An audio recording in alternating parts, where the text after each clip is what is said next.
Welcome to iPen Podcast, Interviews and Conversations. Here we bring entrepreneurs and their business to their audience and communities as well as ours.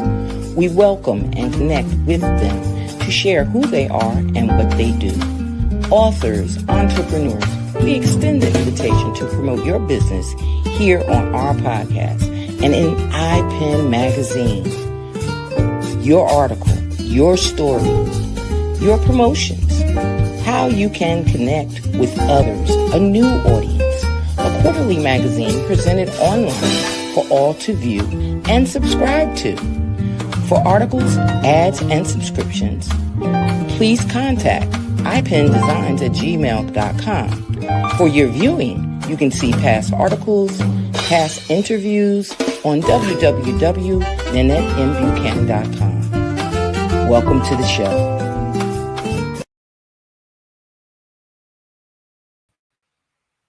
I hate the way that cuts off, don't you? I just don't understand how it cuts off so short. I'm going to have to look into that. But you guys know how I am. I do things at the spur of the moment, and I just hate the way that thing cuts off. So I'm going to have to figure that out. So good evening, good evening, good evening. My name is Nanette Buchanan, and you are tuned into iPen Visions podcast, interviews and conversations. And what we do here is we make sure that we make connections. We make them work. We do all kind of interviews. So if you have a business, if you're an entrepreneur, if you want to be an entrepreneur, if you're a book writer or you want to write a book, if you have a business or you want to start a business, make sure you listen in because we deal with everybody. We're building a community here. We're not trying to do one thing or the other, but we're building a community of information. And that means that the more you know, my mother always said knowledge brought power. So if you want to be powerful, you have to be knowledgeable. So that's what we try to do, give you as much knowledge as we can. And with doing that, I have a helper.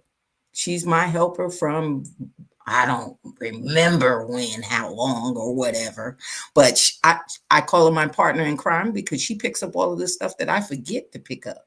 So we want to welcome her to the stage and say hi, hey, before we bring our guests on. Hey, Felice. Hello. How are you, sweetie? That I'm your helper. I love it. How are you? I am well. How is everyone? Everyone is good. How's the Texan weather? Are you still being rained out? Last night it was horrible. Today it's I had an event yesterday, mm-hmm. and we're taking the tent out of the car, we're taking the chairs out of the car, we're taking the tables out of the car, and this guy said, "You better hurry up." So we got wet and everything, and the next thing you know, in the midst of trying to hurry up, the sun came out and said, "Okay, you're good." And everybody kind of relaxed from running. And all of a sudden, this guy said, "No, we're not done yet." No, not yet. It did it again. So the only good thing about it was it did not rain the rest of the afternoon. It only did that like the first setup hours. Mm-hmm. It didn't do anything for the for the event itself. So it was pretty interesting, pretty good. You needed to wash everything off before the maybe the tent needed washing. I tell you, my white sneakers did not need that. Everything else. Mm-hmm. But our guest tonight, let's talk about somebody who has done some deep dive stuff. Mm-hmm. Some stuff that I don't like doing. I don't want to do all of that stuff. But she's done some deep dive stuff and reading her bio and, looking up and all the stuff that I do to prepare for these podcasts and everything. Yeah. And did you get a chance to read that bio? That bio was amazing. That bio was amazing, right? I mean, you got to question the questions, you got to look at it that way. But the thing about it is that really, really, really captivated me into saying, you know what? I like this. Is because I can ask all the what ifs. Right. All of the what ifs, because I really think that people that go in, and she's into publishing, she's into indie publishing. She started out as an indie author, and then she went into indie publishing, and then she's got this Conspire Creative, which I gotta figure out what that is. So looking at all of the stuff that she's doing, Mhm. I know that some of the things that she's doing came from the questions that I have. Yeah, I absolutely. just It adds know it. to. But I what just I know love, that. yeah, what I love is that she um, has the ability to help authors turn their book Turn publishing their into. work over. Exactly. So I know as an indie author who did Mhm. not do that. I just Yeah, figured, look, no, don't nobody understand me. Don't nobody yeah, understand me. So I'm going to go and do this. And then I find mm, out I need somebody that understands me. yeah, So yeah. I think that tonight's Mhm. guest is going to answer some of those questions, and her name is Sharon Woodhouse, and we want to Yay. welcome her to our platform. We want to welcome anyone listening, our guests, our audience that we usually have. Yeah, this might be one you might want to tune into, because if you got questions about what you're doing in the publishing realm, this Mhm. may be the perfect time to come on and ask those questions and listen to what she has to say. So I'm going to bring her to the stage without further ado. Miss Sharon Yeah. Woodhouse, welcome, welcome, Hey, welcome, Hi. welcome, welcome. Hi. Lynette, We Elise, want to thanks for having me. You're welcome. Thanks for being yeah, here. we want to yeah, thanks for being here. We want to welcome you to our platform and our discussion. And if we ask too many questions, just answer all of them, okay? Yeah, okay. I'm ready for it. I'm ready for all of it. If we put too many questions out there, just give us a Especially all those things yeah, you don't want to just all do. of them. Just just What I just want to know answer what all those of them, are. please. Yeah, all the things that Yeah. yeah, all the things that and you know what? I've learned that I've had to do them regardless if I wanted to do them or not. I still had to do them and learn them. So, Mm. the very first thing we normally do when we welcome someone on the platform, of course, we say hello and we wish you the best in all that you do. And we know that we're going to have a great show. However, we want you to introduce you. Who is Sharon Woodhouse? Yay. Okay, well, I guess relevant to this show, I'm talking to you from Chicago, and my first publishing business was publishing nonfiction books about Chicago history, Chicago Oh, guidebooks. So books for Chicagoans by Chicagoans, and it was a great niche. I'm a fourth generation Chicagoan on both sides. I love cities. I love big cities. And I published a book because I had a philosophy degree and I really knew nothing about the world and what it needed. Beyond my original high school fast food jobs, I didn't know how to turn a good education and a philosophy degree into work and adult living. So I published one book, and then I had some immediate success publishing a friend's book on the history of Chicago ghost stories. And we made a special deal. If it made no money, she didn't get paid anything. But if it made a profit, we would split the revenues. mhm. Well, her book Mm. was my bestseller ever. Even Wow. so that was like the second book. And so it gave me the wrong idea about publishing right off the bat. We split it. So she made $50,000. Ooh, I made $50,000 and set up a wow. business, and then struggled to replicate that Mm. success every Sure. but Sure. at least I had a little bit of cushion from the Yeah. beginning Right. to Right. make Right. mistakes and learning. And it was a new era of desktop publishing. So it was the late Mhm. 90s. Mhm. And so for 25 years, I did that. And at some point, I had a little staff, and they were running my company and helping me.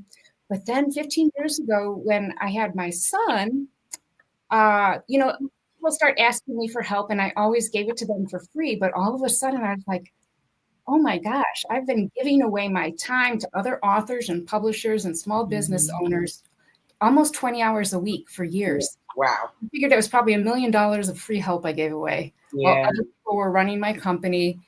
And I know, now I have a baby, and I had to use how my time differently. So I just forced myself to learn how to charge for Yeah. coaching and consulting. And that's how over time I built Conspire Creative, which is what I do now. And I also have a small team, mostly freelancers and contractors, that help me But we do everything, author and indie publisher and small press, coaching, consulting, project management, print brokering, special events, just sort of whatever I feel like and whatever people ask for. So that's where I'm at now. And during the pandemic, I started like sort of writing articles about everything I knew, just sort of dumping, sort of, and I thought I was going to end my publishing life. And this was closure. So I put all my information into articles that I published. Pretty soon I had 300 articles. And I said, oh my gosh, I have a specialty that I didn't realize. And that is I've been watching people build businesses around their books. And I just really said, oh my God, I have a body of knowledge here, and it is my specialty. I love helping people build businesses. I will take that hard position of convincing authors that they can do it, that they can engage in sales and marketing. And I know they can do it because I was the philosophy major that did it, and I learned over time. Sorry, I have some weird afternoon light coming in my window here. Anyway, so that is sort of a short version of how I got here. And well, we're going to take a deep dive. Myself being an author and myself turning away from, just so that you and I can have an understanding of my questions and different things. A lot of this audience will be for me. No, I'm just joking. I'm going to try to leave it open. The beauty of this is that it'll transfer over. It'll transfer over immediately. The thing about it is I had some disheartening beginnings. So I'm quite sure that there are people that everybody that comes into the publishing realm have those moments, even those that do publish and get their things done by bigger companies. You have those disheartening moments. And one of my disheartening things was everybody wanted to change what I wanted to write. Everybody wanted to have a voice in my voice. They wanted to change what I wanted to write. They wanted to change the character names. They wanted to change where they were from. And I called that the book business. I just simply labeled it that's the book business. That's what they do. And I either had to accept it or I had to work my way around it. Yeah. And I'm quite sure that a lot of people look at it that way. There was, at that time, it was a lot of vanity press. A lot of people would do vanity press. But even in the vanity press, they wanted to tell you what you wanted on your cover. They wanted to tell you how you wanted to outline your book. They wanted to tell you, what it was. And you would send only a piece. You wouldn't even send like the full story. You were sending a piece. I published my first book in 2007. But I was writing it like from 2000, maybe 2004, 2003, 2004. And during that time, I didn't have any guidance. I didn't have someone that was telling me, well, you shouldn't do this much, or maybe you ought to start with an outline, or maybe you ought to start with this. And my thing was, I just got a story I want to tell. I'm not doing all of that other stuff because all of that was extra. I had a job. Yeah. It's all extra. This is supposed to be my free time. Why do I have to follow guidelines in my free time? Now, Sharon, you tell me, in the book business, have you not found people that decide that this is something I want to put out, and I wanted to say it's mine, and I just want to do it my way. Sure. Well, I have lots of thoughts on that. Starting with that, if you have a good editor, the editor's job is to showcase your voice and make you look good and be a friend to the reader.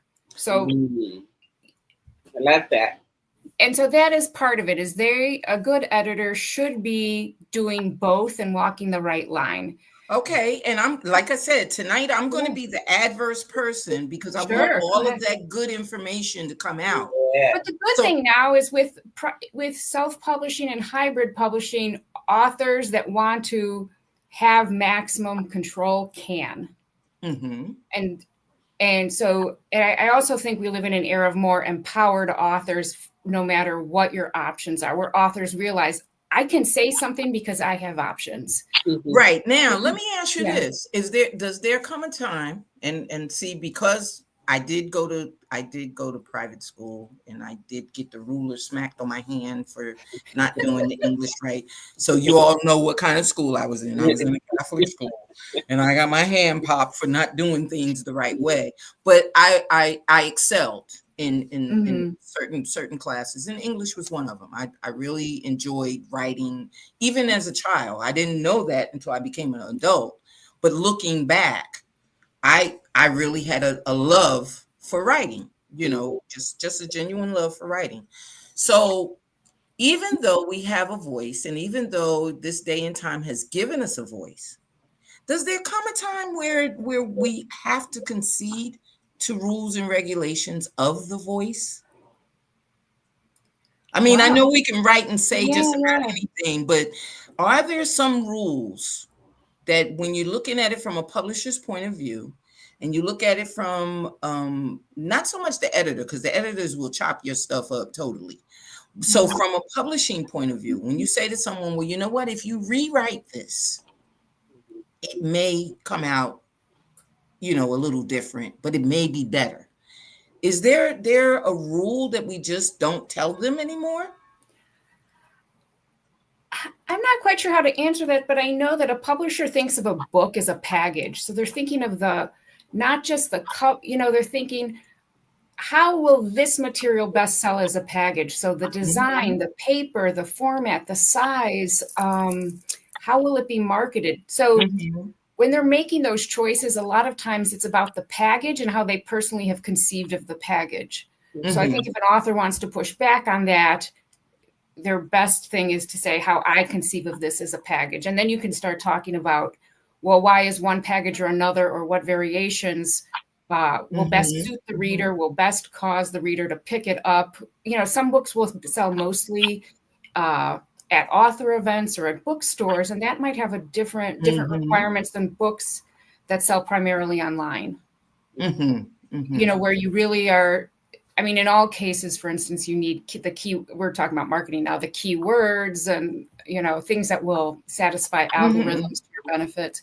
But So when you I approach don't, an author like that, when you approach the author comes to you and says, "I got a book.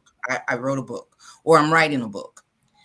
Do you, as a publishing, as a book business, as saying book business, do you ask them how they see their book, or do you encourage them to just keep writing, and we'll talk about that later? uh, it was varied. When I was a publisher, it varied book by book, but mostly people were sending me full book proposals, almost complete manuscripts. And they do the thing like they did in a lot of authors picked up on this trick that you do in the movie business. This is X movie crossed with Y movie with this superstar. So people sort of presented their books in that way as well, pretty savvy authors. And so that gave you a sense of how they were positioning their books. And I think that's helpful. Mhm, mhm. So when we ask as authors, should we be asking at the time, just with the synopsis, how would this go over, or how should this be presented? How should we like you said, the publishing company looks at it one way, the editor looks at it another way, the author looks at it another way, and all of it is the book business. Yeah. All of it is a part of that business. So as the author, if I've written my book already, or if I know what the book is going to be, because I don't do pre-sales. Yeah. I hate pre-sales, because every time I've done a pre-sale, the book ain't ready when it's time to sell. So That's a classic publishing problem, even for yes, publishers. yes. So the thing about it is, when I think about the marketing package, when I think Yeah. about the package, as a writer, I'm thinking I've got my synopsis, I've got my story, I've got my outline, I'm doing everything I have to do as an author. But should I incorporate the thought of the package as I'm writing the book, or should the Oh, book yeah. I mean, then come up with the package? No, I mean, ideally, you have a concept of the package before you start writing, but most Mhm. people don't. That's unrealistic. But Mhm. I would think for authors who are several books in, especially if they Yeah, have a then you know, series, or right? Then you know. they're going to say, okay, what do I know now? What have I learned from the previous books Mhm. Mhm. before I start writing? And then you might start thinking of how you're titling the chapters, or what, Mhm. does it, am I putting an introduction and a conclusion, or I'm thinking of nonfiction now, but Mhm. Mhm. uh, yeah, ideally you're thinking about all of it from the beginning. And I think that's a good way for a working author to think about their time too. Their time involves writing, marketing, as well as publishing, logistics, and administrative operations type stuff. Mhm. So I Mhm. think a working author should be juggling all those things. Mhm. And so if they are juggling all those things, their mind will probably be trained in that way when they're writing, because they're also aware of the technicalities of publishing, who's their publisher, or do they have to please an agent or find an agent, Mhm. getting all the marketing stuff in the background up and going. Yeah. And with the independent publishing, with the independent authors and the independent publishing and everything else, we find, and you can correct me if you think I'm wrong, but we find that people are skipping a lot. Mm. They're, Yeah. they're Yeah. skipping a lot, and I mean some things are okay to skip here and okay to skip there. Then there's a lot of things you can't Mhm. skip. You Yeah. Yeah. know, you just can't skip the process. Yeah. The process is a long process, Mhm. and you Right. can't skip the process. But with excuse me, with AI and with authors that have been Mhm. authors for Mhm. years, we automatically Yeah. think that, well, if they're putting out books every 3 months, why can't I put out a book every 3 months? Yeah. Mhm. Why can't I do it that way? Why can't I have AI write my book? Yeah. Why can't I have, all of these little intricate things they think about, and then they hit off with, I'm going to become a publisher. Yeah. Sharon, can you please tell us what's the difference between an author and a publisher? Mhm. Well, yeah, publisher is like an author can be a publisher now. And Mm-hmm. many authors who want to self-publish should also establish a publishing company to Mm-hmm. create a division. But a publisher is like the movie producer. They're responsible for all the behind the scenes stuff, primarily financing and, spending the money and making sure that continues. Yeah. Okay, could you just repeat that, please? The people in the back. Uh-oh. Because no, the Yeah, reason no, yeah, the yeah, yeah. reason why I'm saying that is that there's a Mhm. lot of authors that just assume because I wrote a book Yeah. and because I'm not affiliated with a publishing company, or Mhm. I'm not affiliated with an agent, or I don't have an agent, they automatically assume I don't have to do anything but write the book and now everybody will just come to me. Oh, Mhm. right. They don't understand that there's a business Mhm. in Yeah. this stuff. You Mhm. have to do your own promos. And if Well. you don't do your own promos, you have to hire someone Mhm. to do your promos. And a lot of times when you hire that person, the first question they ask you is, well, what do you want in it? What do you Mhm. want it to do? Where Yeah. do you want it to be seen? Where do you so that takes away from the time that you're writing, Mhm. because now you've become the business Mhm. and you Yeah. have to be involved because you're independent. Mhm. Right. You absolutely, any author has to leave time for the business, whether they're self-published, hybrid published, or have a agent with and a contract with a New York publishing house. Mhm. Marketing your book, thinking like a business person is for everyone. Yeah. Mhm. And when I say at the low end, just say an author has a New York contract, thinking like a business person for them means making sure their contract is negotiated to the optimal degree, making sure you're getting paid on time, making sure you're not spending more than you make, creating a model that maybe sustains you over time, Mhm. and gives you a profit and a paycheck, and lets you save the money for taxes and your basic overhead. So Wait a minute. Wait a minute. You said a T word there. I gotta pay taxes? yeah. What are you talking about? What are you talking about? Well, Right. you want to make enough money so that you get to pay taxes. Oh, there you go. You get to Well, pay them. well, not only that, you still want to make enough money because, like what I found out when I got into it, my accountant called me and said, "What are you doing?" Like, what are you doing? Yeah. And I said to him, "Well, I'm trying to start, this separate thing for my books, but I really don't want a business. I'm not trying to run a business." And he said, "Well, what are you trying to do?" Just and he's a guy, he's a young guy, but he's had big accountant clients, so he's run big businesses as far as doing taxes. So when I sent him everything, he said he needed any events I was in, any money I spent, any marketing I spent, any this I spent, and I was like, who kept all of that separate? Who did that?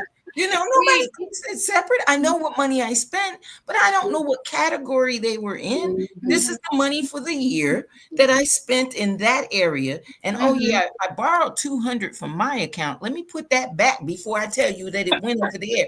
Hey, didn't your friend Felice tell you about entrepreneurship? Really? But the thing about it is, and unfortunately, I didn't have my partner in crime in 93. But the thing is that I had to, that was something I had to learn. Yeah. And as I tell some of the new people that come to me and ask questions, I am good at saying, if I don't know, you can call Sharon Woodhouse and ask her. You know what I'm saying? That was one of the reasons for the podcast, that I'm good at saying, I don't know it all. I'm learning as I go along. I get by, and the other thing, Sharon, so I was still working. I didn't quit my job. I was still working when I wrote my first book. Wow. And not my first book per se, but my first published book. I was still working. So my thing was, I'm not quitting my job for this, because this was my hobby. This is what I relaxed to. If I wanted to publish it, I would publish it. If I didn't want to publish it, I put it in a folder and keep it. It was not something that I, had intended on being what it is now. And even at the stage that it is now, I still don't look at it as a full-time job. I look at it as, if I sell a book, I sell a book. If I don't, you're missing a good book. Yeah. I try to sell as much as I can, but I also put a lot of time in me. So I'm not what we would consider the follow me route of author. Yeah. Because I'm the one that would say to you, well, you go here. I know a person that will help you with this. I know I have all of the strings of help. But the thing about it is, I don't go about it the same way. I just I take my time. I really do. Well, here's what I tell people is reluctant authors who are naturally reluctant business people, a few things. One is, even if you don't need to make money, for instance, I work with a lot of retired people and it is their hobby. The entrepreneurial approach is still the best approach for getting what you want as an author, because it's about creativity, solving problems, taking risks, expanding your world. Those are entrepreneurial mindsets, and those bring you other good things, money or opportunities, or just the impetus to learn more. And that's the second part is, you're never going to know everything, but it literally isn't rocket science. Business is easier than writing a book. And I just try to tell people business is easier than writing a book, but you jump in and you wing it, and you can wing it. That's how easy it is. Exactly. And I agree with that. I agree with that. As I go along, if I stumble, if I fall, I've built a library. Like I said, because of this podcast and other things that I do, I have a library of people that I can call and say, hey, am I doing this the right way? Because my first experience, like I said, was with, I think it was Author House. They used to be called Author House. Yes, in Indiana. Oh my God, they were horrible. And I didn't even know they were horrible. I didn't know it. Yeah. I didn't. And I put a couple of $1,000s with them. And they were horrible. And as I started learning a little bit, I was like, I spent money on that, and oh my God, I did Right. this. I spent some serious money Mm-hmm. on thinking that they were going to take my book and do what they said, Right. do what the paperwork said. I'm not so dumb that I can't read the contract, but they didn't stick to the contract, and I didn't know where to go with it. Right. So my thing was, as people have told me, okay, so you had that first flight fear, and now you don't want to fly anymore. Mm-hmm. You know, you're scared to Yeah. fly because you've had that fear of the Mhm. flight. Yeah. And they're right. They're right. 'Cause Mhm. when you put out a couple of thousand over a couple of thousand, you're Yeah. like, wait a minute, You hold want up. something for that. Well, you know what? I think too, Nina, actually, to your point and to Sharon's as well, is that, as you're coming into this new realm, especially the new authors, you don't, of course, don't know what you don't know. But even I was on my one of my social media feeds on, I think it was yesterday, maybe over the weekend. Um, well, yesterday was the weekend, but anyways, it is Monday. No, I seen something that said, uh, you could like print your book, and it's like saying, authors, calling out authors, you can upload your book and print it on demand, like a thing. And then as you two were talking about all of the things, like I was thinking that was kind of in a sense irresponsible anyways, because you're bypassing all the things, Mhm. especially when you don't know what you don't know, right? Mhm. And even if you do know and you're just trying to bypass it, so that company is going to make their money, but Right. you're Mhm. paying Regardless. for it, Mhm. by going ahead and doing it unawares, or without knowledge of what it really What it takes, is. what it And really not is. only that, that brings Mhm, us to our next thing, avoiding the scam. Uh-huh. mhm, How, like I said, I got scammed. I got scammed over $5,000. mhm, And then they still had my book. mhm. So when they claimed that they were closing, which I Uh, Oh found yeah. out they did every 6 months to 8 months, mm, they closed and changed their name. wow. So people that I didn't know at that time, because I was new to Mhm. the arena. I'm Mhm, asking people, and people are like, "No, we never dealt with them. No, we don't know them." And then someone researched it and said, "Yeah, they're not somebody that you really want to deal with." Mhm. Okay, fine. So what do I need to do? You need to get your book back. You need to get everything back. Did you do this? Did you do that? There's rules that go before mhm, you get caught up in the scam. mhm. Sharon, would you like to share some of the things that Uh-huh. you can do to avoid Mhm. these scams?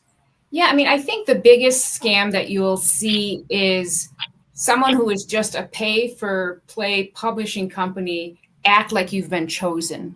And it's really, you've been Mm. chosen to give me money. So right away, nothing in publishing or with a real publisher happens that fast. If you submit a book and 2 days later, someone's saying, we love your book and want to publish it, that's not real.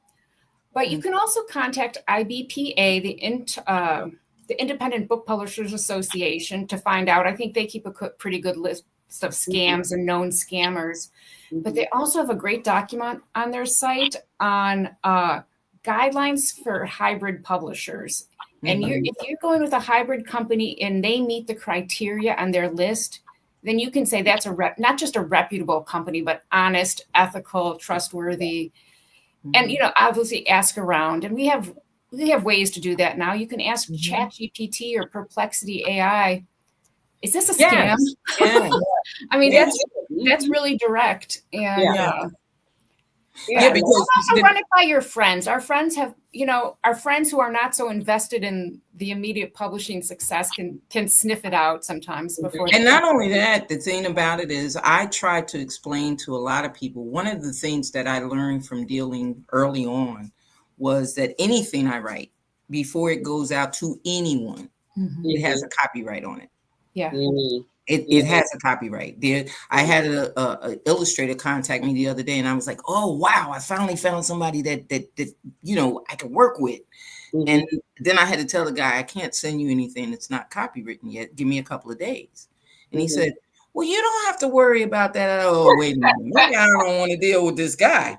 You know what I mean? Because the thing is that anything that you send out, you want to make sure you're protected. Yes. And not only that, you got to be careful with that. You want to make sure that you go through the right avenue to get the copyright. Yeah. Because there's scam avenues there too. So you want to make sure that you do, the right due diligence to yourself. Right. Well, there is something about copyright law that has changed since I started, and that is you technically don't have to register your copyright anymore to own it.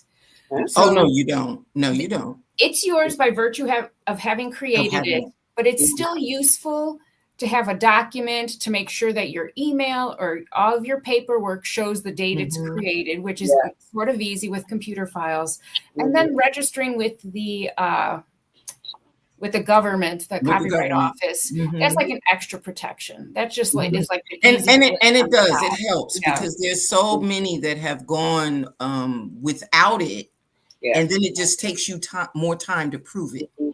Right, because then there's still lawyers who might need to get paid. Yeah, you have to go through all of that. So avoiding that from the first start is one of the things that I learned immediately, because they didn't want to give me my book back. They didn't want to give it back, and my thing was being blind, going into it blindly. My thing was, well, suppose I take it somewhere else and they're doing it on this side and I'm doing it on this side. What am I going to do? How am I going to do? So I did the Felice thing. I did. I just told them that I would have my lawyer contact them. and immediately they sent me my stuff. Right. That's the winging it, and I've done things like that many times in the 3 decades I've been self-employed. You just sort of bluff. I mean, and most people are not going to call your bluff when I explained to them. I said it real nice. I set it up real nice because I said to them, one of the things I did when I started with this business was to make sure I understood the difference between a regular lawyer and an entertainment lawyer. So I'll have my lawyer contact. And when I said that, the guy was like, hold on a minute, just hold on. So, you kind of have to bluff whatever it is. But the thing is that to avoid the scams, avoid what even here on this show, we've only had it happen once. But the thing about it is you do get people that just want to come in and invade, not knowing what you're doing. So I take the time to research the people that come on. Hey, no, you can't just come, hey, I'm on.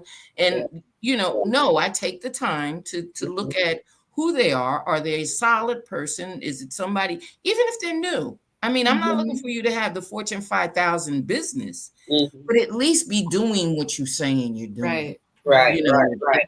At least be doing that. Right.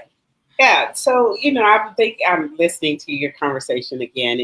And even when, with an author, not necessarily wanting to create a business,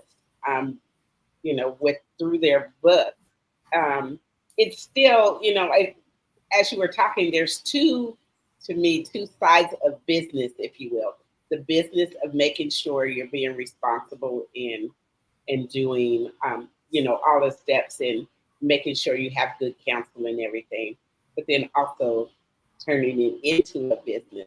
So give me some elements of what that means when you're an author and you become, you turn it into a business. What is that? For me, I think turning it into a business, I always say a business of any size or scope, part-time or full-time. But I mean, if you know what you're looking for to ease out of your day job and into this full-time or just a side hustle.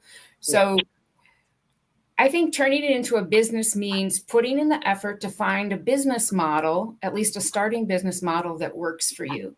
Some people have books in very specific genres and can sell books only on Amazon. I've met those people. Sure. other books, especially nonfiction authors, they're experts in their field. They can make money doing speaking events, selling books in volume. Some people have gift books or kids' books.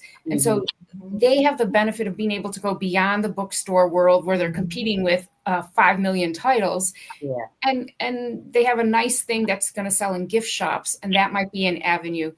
So I think there's all sorts of ways that authors can build a business, and it really is finding out what fits for you, your preferences, your book, and how they're going to feed into each other. Yeah. So, I mean, in some ways, your business could be my day job plus selling books, but they're not connected. Yeah. What I think is, how can I combine the things that are related to my books, my authorship, my expertise, into a business model that makes a profit? Right. And I like encouraging people to use a book called Profit First, which teaches you how to set aside profit from your very first income.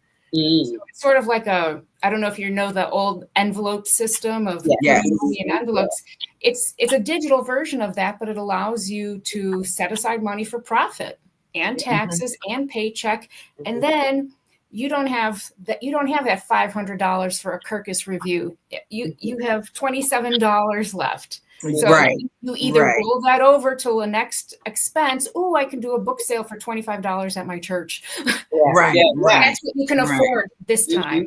You know, so I think I love that method. Yes. And I think some of what you're saying too resonates because you get so many people that just assume that all they take in is their profit.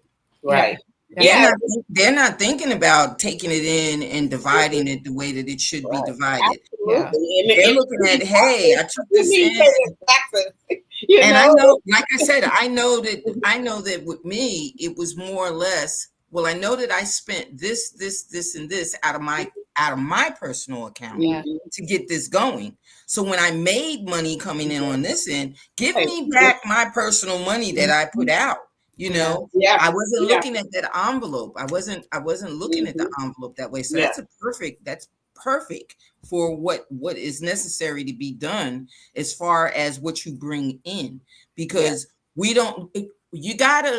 I think one of the authors I spoke to years ago who really told me, you got something there and you just got to wing it the way that you feel comfortable with it.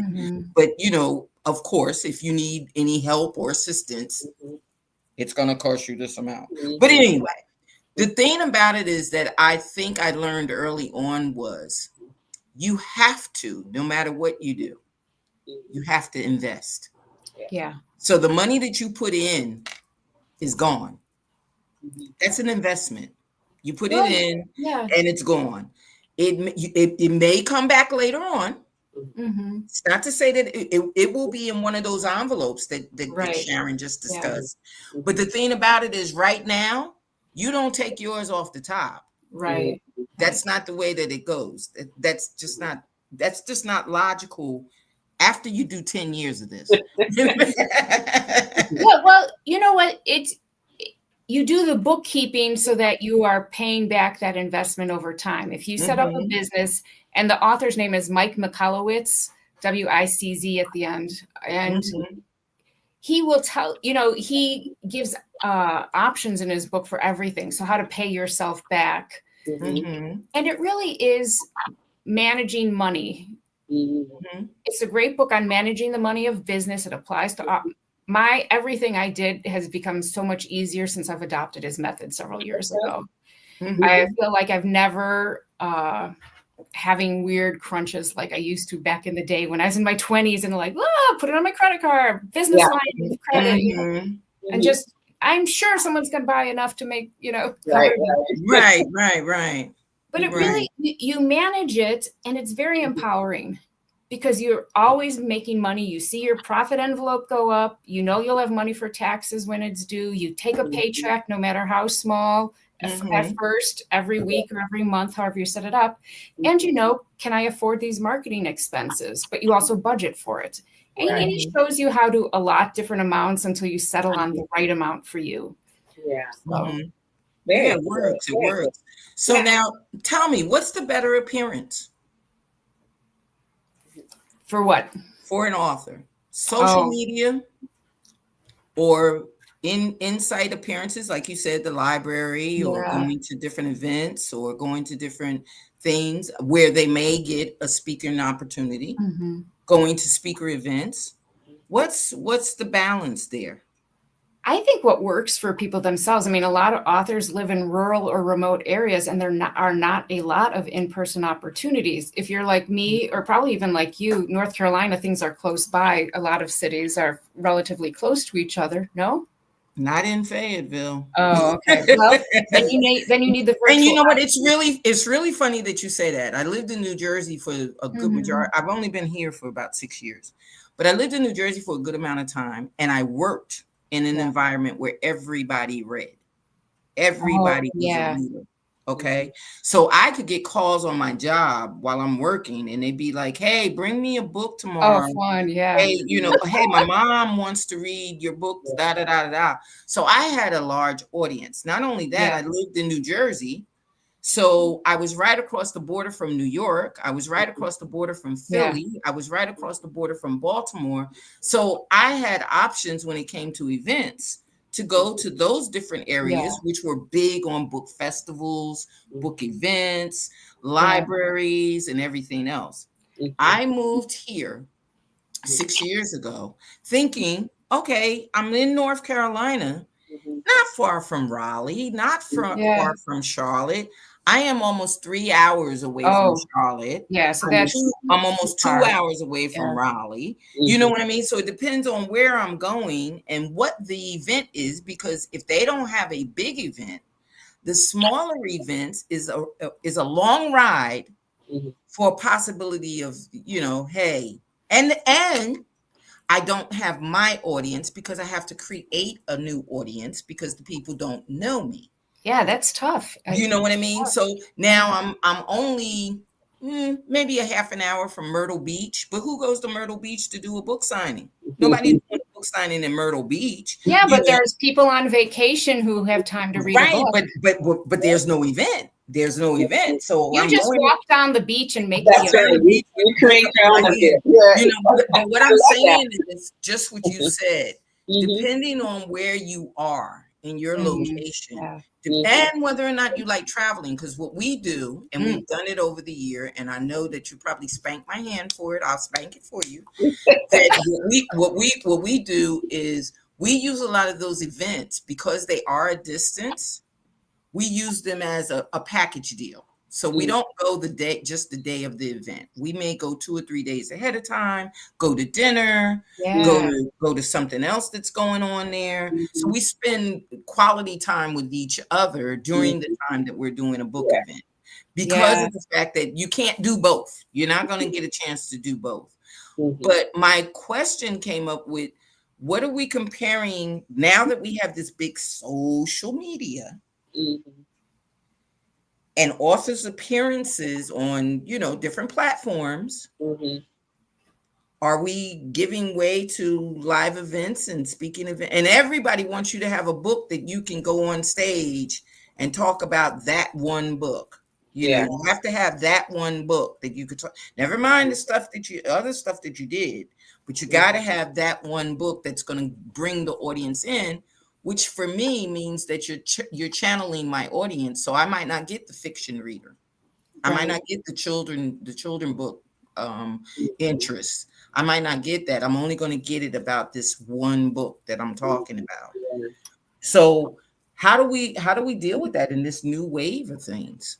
I just think everyone needs to experiment. And I think that if you're marketing your book every day, you will hit upon what works and what doesn't. And I think Mhm. I encourage people to do that either. I don't know what's right for your book, and neither do you. You can, but keep a running list, start with your hunches, Mhm. and see how it goes over time. And when you're playing the long game and when you're working on marketing every day a little bit, you will see what works and what doesn't. And then And, and sometimes you just do different things because you want to. I think that's a great idea. When I go on vacation, I want to plan ahead. I'm going to do a book talk. I'm going to try to be on a local radio station.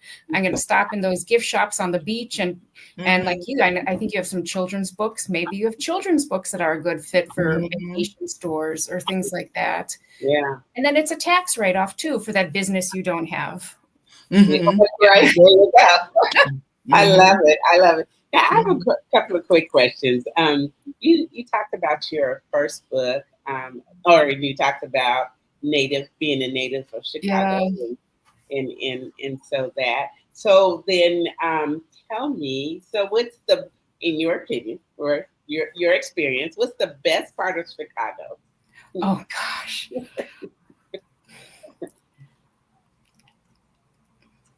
I love the train system. I love the L and the subway. And I live in a neighborhood where I'm connected to, like, I don't know, 8 great bus lines, 3 great train lines, and I can go anywhere. I mean, Chicago's like, it's a how you hear some people who live in New York City. I never leave because it's the center of the universe. I mean, you can just go anywhere. Depending on your mood. So I really love the neighborhoods and I love getting there. And I don't like to drive because on a bus or a train, you can read a book. There you go. I love it. And I've never a place that you can go sell your books, go to the bus. That's right. I've never become a good driver because I just couldn't give up reading books on the bus. I love that. I love it. Okay. I love it. So that's the best part of it. And so your favorite season in Chicago then? Oh, well, probably now the summer because there's just so many. Every neighborhood has movies in the park, concerts in the park. There's bike riding. I live near the lake and there's a bike path that you can take from the very northern tip of Chicago to the very southern tip. Really? Just on the bike path. And you can get downtown and have a nice lunch, or you can go you just can go anywhere on this bike path. And that's awesome. I love the lake. Yeah, that's got to be awesome because your winters are so brutal everybody wants something outside. By the time you get to the spring and the summer, you're looking. You know what's bad about Chicago winters now is it seems like we get the cold and no snow. So there's not even, so it's just ugly. There's no, that's not nice. Like for kids, there's no sledding or snowball fights or. Yeah. At least they have a reason to be that cold. Wow. Yeah, that's not fun. Yeah. It's not like it used to be on the snow front, but. That's not fun. That's not fun at all. Now, Right. Now, in your journey and your timing, like you said, you're in Chicago and you're in a place that I think is one of the, if someone said to me, name some places that you think have a mystical type, like that you could really put in a book. You know what I mean? We think about Paris, we think about, different places where you would vacation or that you've read about. I mean, for me, I love the England thing. I'm into the England thing. But as far as the United States is concerned, I've always looked at, New York and parts of Philly and parts of California. I've always looked at those things as being really, really great. But for some reason, the Chicago area always brings me to mind to have the best movies, the best, it's like they, just that I don't know if it's the era or the type of environment it is that it, like some of those things that inspire the writer. And it inspires writing. Have you found that to be you said you write a lot of nonfiction, but have you found that in your research to be one of the things to be, like spot on? Yeah, I mean, people love setting their crime series in Chicago. Yes. That's because of the rich history, because of the 77 neighborhoods, because it is so all-American and so diverse and has so many industries and it's pretty I think we're a very friendly big city too, so you can just people can just put details in books exactly about all of these places, and And a lot of people just have Chicago connections. I mean, when I published Chicago books, we sold a lot of books. That was in the old days of catalogs, where we mailed catalogs to thousands of people. Yeah. We had all of the former Chicagoans who went south, when they retired. So big communities in California, Arizona, Florida. The former Chicagoans were also good customers. Oh, yeah. Chicago books. Mm-hmm. Plus all of our crime and scandal and yeah. And the thing about it is, like the banner says there, the journey and the timing, like it seems like it's one of those cities or one of those states where you can actually transition. You can go back in time and have the gangster era, and then you can come up to the modern time and refer to the gangster era. Like you can incorporate all of that in, to the journey, of the writings and everything else. Whereas a lot of things that are overseas is a lot of research. It's like, ancestral history. It's not like that in Chicago and New York, and it's like it evolves and then it evolves again and then it happens again.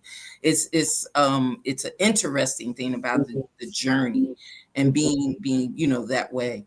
What do you tell authors that are instantly thinking that they're an instant hit? And I say that real soft. Yeah. They're an instant hit. My book is the best thing going, and they want to be featured authors. What would you tell somebody that's saying that they want to be on stage, they want to talk about their book, they want to present their book? How do they prepare for that? What do you give them as advice to prepare for that? Some people can catapult to great heights very fast. I mean, but I usually don't work with those people because I'm dealing with the 99% of authors. Yeah. So everyone wants to be in the 1%, but it's like any field. And it's hard because when someone writes a book, they're often successful human beings. Yeah. They're 40, 50, 60, 70, and they feel successful and capable in their life. And they just assume that translates over. But it's like any transition. It is harder than you think it is to start something new.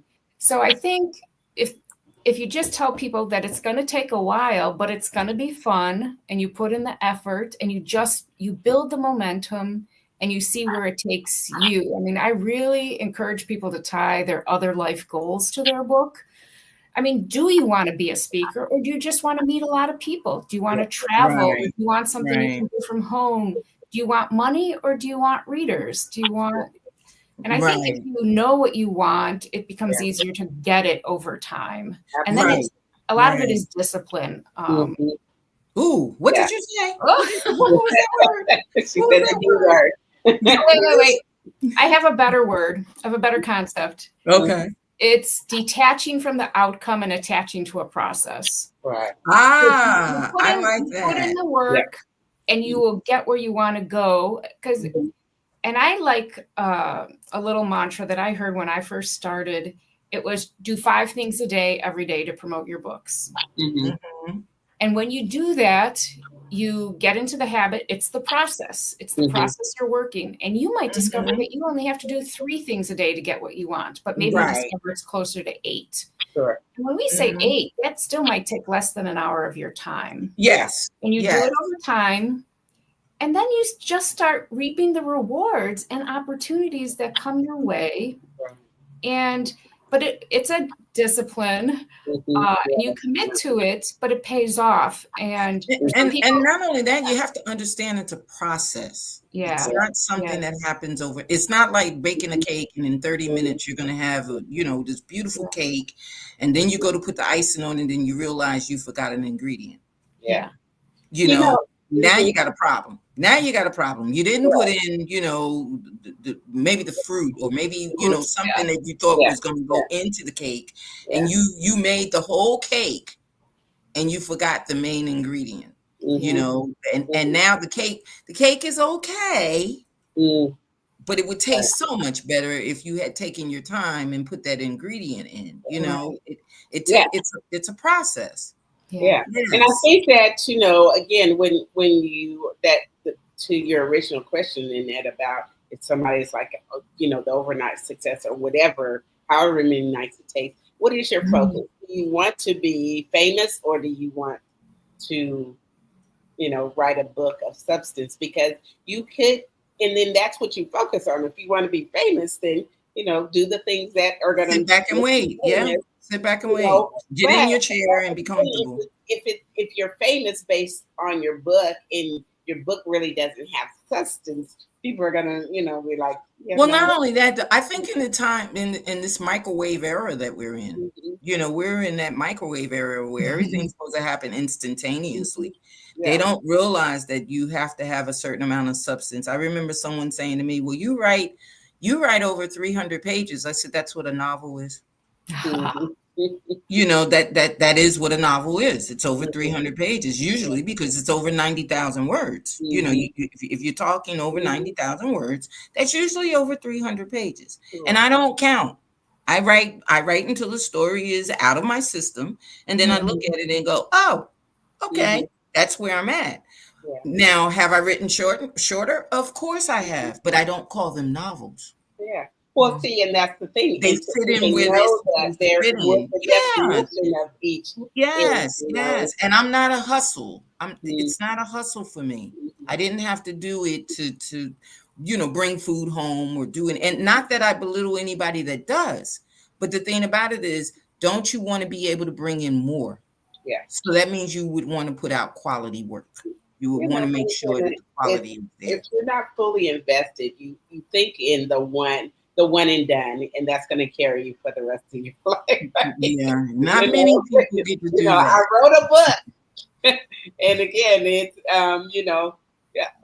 your name might not be Stephen King.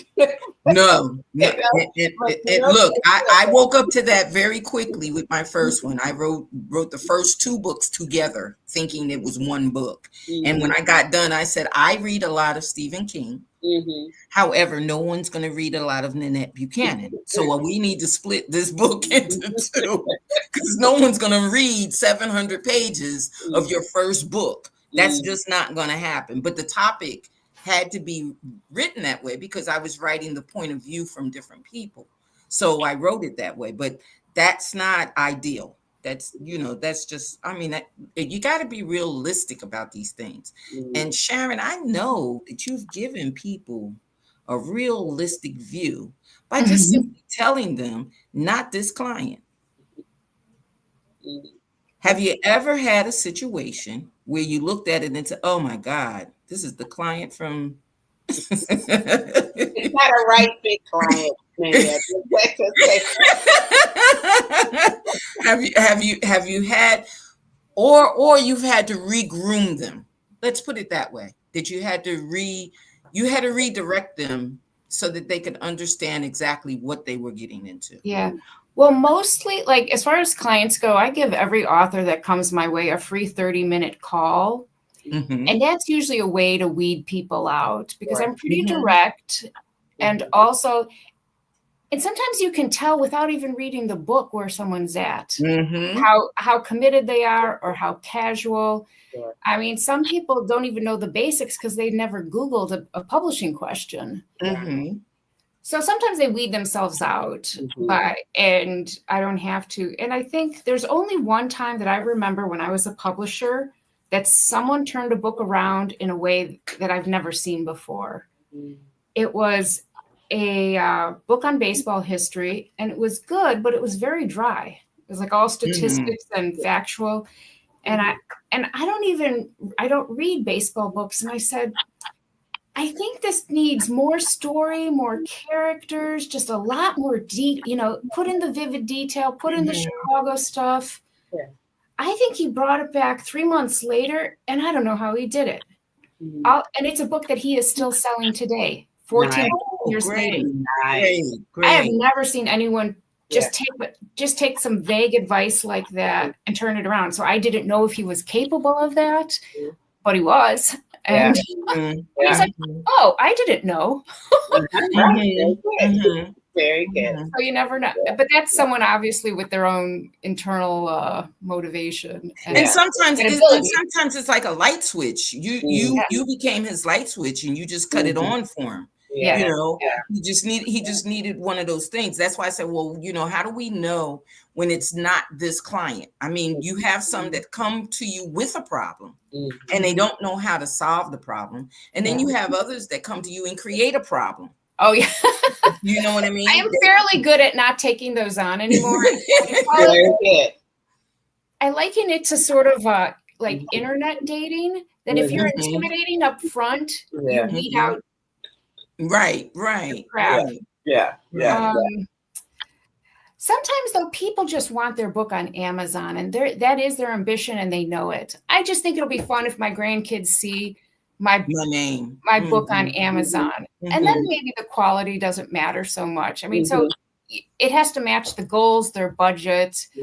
And I really like customizing things for people. So I work with people who are internationally known scientists, and the grandma who wants to put her book on Amazon for her grandkids, and everything in between. Matching the needs. Matching and some people come with infinite budgets, and some people come with $600. So I try to, you know, I can. I understand that. Yeah. I understand it because, and not only that, as you get into what's personal and what's not personal, and how things and life, as I always say, life be lifing.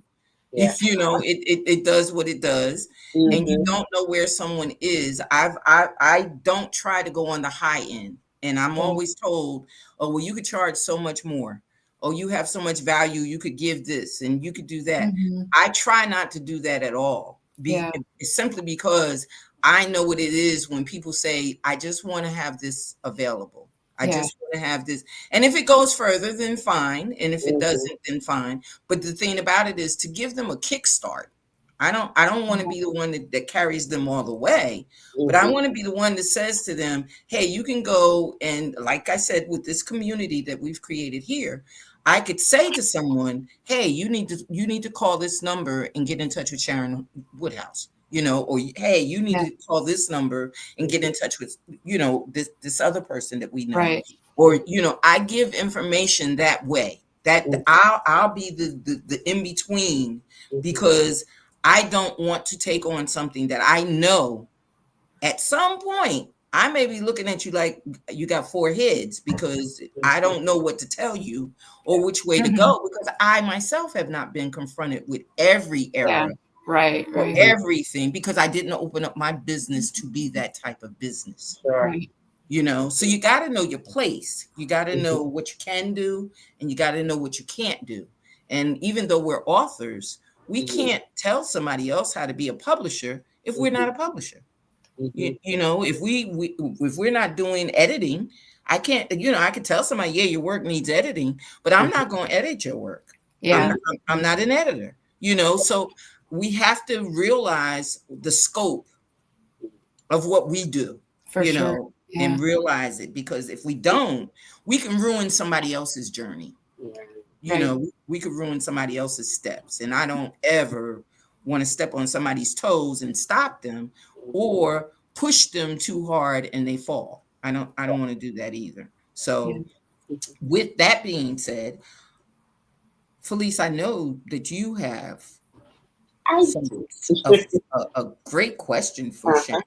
Yes, but I also want to make a statement, you know, and as Nanette just said, you know, again, having whatever your limitations are, understanding that and being responsible for that. But I feel, Sharon, that your spirit is that you left this publishing world and authorship world so much that you look at all of the, you know, the full package or the full scope of it, and embrace all of that as far as having knowledge in all of these things. Where Nanette's like, you know, that part. So I just want to thank you and commend you for embracing the whole picture of authorship. Well, my secret was that since I started my publishing company in my 20s, I didn't really know better, and I learned everything. I love it. I read all the congratulations to you not knowing. Yeah. Congrats.